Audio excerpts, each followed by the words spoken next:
दारा शिकोह मुगल बादशाह शाहजहां के सबसे बड़े बेटे और औरंगजेब के भाई एक विद्वान, विचारक और गहरे संवेदनशील इंसान थे। वे न केवल शाही परिवार के सदस्य थे, बल्कि अपने समय के सबसे प्रबुद्ध और खुले विचारों वाले राजकुमारों में गिने जाते थे। उन्हें कला, साहित्य, संगीत और दर्शन में गहरी रुचि थी। दारा शिकोह ने फारसी, अरबी और संस्कृत जैसी भाषाओं में भी महारत हासिल की थी, जिससे वे विभिन्न संस्कृतियों और ज्ञान परंपराओं को समझ सके। दारा का मानना था कि अलग अलग धर्मों के बीच संवाद और आपसी समझ जरूरी है। वे मानते थे कि धर्मों के बीच की दीवारें इंसानों ने बनाई हैं, जबकि सच्चाई सब में एक जैसी है। उन्होंने हिंदू धर्म और इस्लाम की समानताओं को खोजने का बीड़ा उठाया और दोनों के बीच की गहरी कड़ियों को उजागर करने की कोशिश की। उन्होंने संस्कृत सीखी, उपनिषदों का गहन अध्ययन किया और महसूस किया कि दोनों धर्मों की आत्मा एक ही सत्य की ओर इशारा करती है।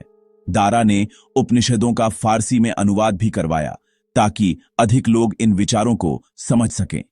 इसी सोच ने उन्हें मजमा उल बहरैन लिखने के लिए प्रेरित किया, एक ऐसी किताब जो दिखाती है कि ईश्वर एक है और उसे पाने के रास्ते अलग हो सकते हैं। यह ग्रंथ धार्मिक एकता का संदेश देता है। दारा ने हिंदू संतों और मुस्लिम सूफियों के साथ समय बिताया, उनसे सीखा और भारत की विविधता में एकता की कल्पना की। वे मानते थे कि सच्ची आध्यात्मिकता में भेदभाव की कोई जगह नहीं है। मजमा उल बहरैन उनके उस सपने का दस्तावेज है जिसमें धर्म के नाम पर लड़ाई नहीं, बल्कि आपसी सम्मान, संवाद और शांति हो। दारा शिकोह का यह दृष्टिकोण आज भी प्रासंगिक है। मजमा उल बहरैन का अर्थ है दो समुद्रों का संगम।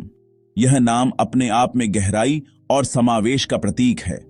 यहां हिंदू धर्म और इस्लाम दो विशाल ज्ञान के महासागर हैं, जिनकी लहरें एक दूसरे से मिलती हैं और एक साझा संस्कृति का निर्माण करती हैं।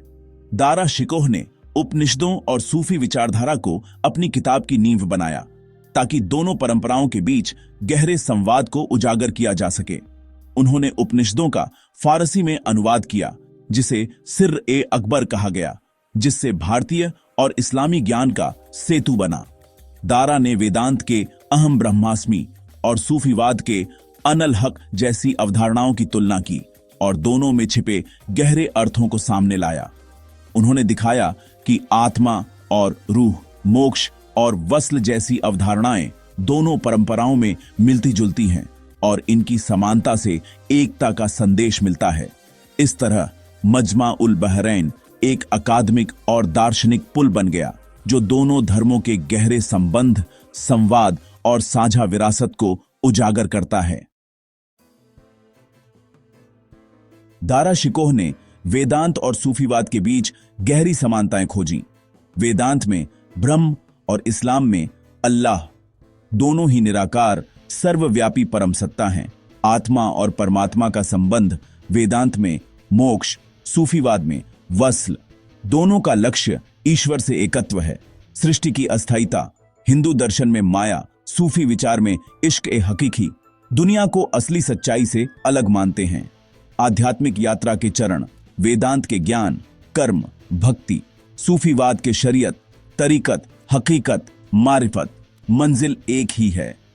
दारा की तुलना सतही नहीं, बल्कि दोनों दर्शनों की गहरी समझ पर आधारित थी। दारा शिकोह का विश्वास था कि सभी धर्मों के मूल में एक ही सार्वभौमिक सत्य छिपा है। वे मानते थे कि इंसान की खोज, चाहे वह किसी भी परंपरा या संस्कृति से हो, अंततः उसी परम सत्य की ओर जाती है। उनके विचारों में गहराई और व्यापकता थी, जो उस समय के लिए असाधारण थी। उनके लिए हिंदू धर्म और इस्लाम दो अलग रास्ते नहीं, बल्कि एक ही परम सत्य तक पहुंचने के मार्ग हैं। वे मानते थे कि दोनों धर्मों की शिक्षाएं अगर सही अर्थ में समझी जाए तो वे एक दूसरे के पूरक हैं, विरोधी नहीं। उन्होंने संतों और सूफियों से संवाद कर यह जाना कि आध्यात्मिक अनुभव भाषा और धर्म से परे है। उनके लिए सच्ची आध्यात्मिकता सीमाओं में नहीं बंधती, बल्कि हर दिल में बसती है। दारा ने तर्क किया कि बाहरी आवरण हटाकर धर्म का आंतरिक सार देखें तो मतभेद मिट जाते हैं। उन्होंने हमेशा संवाद और समझ को प्राथमिकता दी, जिससे समाज में एकता और भाईचारा बढ़े। मजमा उल बहरैन का उद्देश्य अज्ञानता के पर्दे को हटाना और एकता का संदेश देना था। यह ग्रंथ दर्शाता है कि ज्ञान और प्रेम से ही सच्ची एकता संभव है। दारा शिकोह अकबर की सुलह-ए-कुल नीति के सच्चे अनुयायी थे। उनका सपना था एक ऐसा भारत जहां सहिष्णुता, सम्मान और विविधता का उत्सव मनाया जाए और हर व्यक्ति को अपनी आस्था के साथ जीने की आजादी मिले।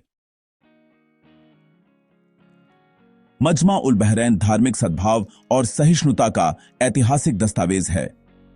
दारा शिकोह ने संस्कृत और फारसी दोनों परंपराओं को जोड़कर भारत की गंगा जमुनी तहजीब को मजबूत किया।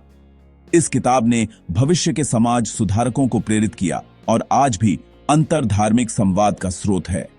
सत्ता संघर्ष में दारा शिकोह हार गए, लेकिन उनके विचार अमर रहे। मजमा उल बहरैन आज के समय में भी उतनी ही प्रासंगिक है जब धार्मिक टकराव बढ़ रहे हैं। यह किताब हमें सिखाती है कि विविधता में एकता और आपसी सम्मान से ही शांति संभव है।